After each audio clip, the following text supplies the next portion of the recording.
जबकि रहनुमा MQM मुस्तफा कमाल ने इल्ज़ाम लगाते हुए कहा है कि इमरान फारूक को बानी MQM ने कत्ल करवाया। बानी ने नशे में धुत होकर कत्ल का हुक्म दिया। हमारे पास कत्ल के शवाहिद मौजूद हैं। इमरान फारूक को कत्ल करके बानी MQM को सालगिरह का तोहफा दिया गया। बानी MQM कौम का मुजरिम और गद्दार 25 साल से रॉ से पैसे ले रहा था। उनके तकिए के नीचे से 5 लाख और ऑफिस से 6 लाख पाउंड निकले।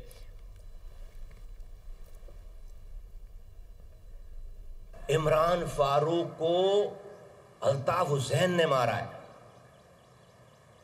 मरवाया है, नशे में धुत। यहां किसी को फोन किया कि तुम्हारे कायद को परेशान करता है, उन्होंने प्लान कर लिया और प्लान करके जाकर इमरान फारूक को मार दिया। सारी डिटेल है हमारे पास। हाँ, और किस दिन मारा? जिस दिन तुम्हारी अल्ताफ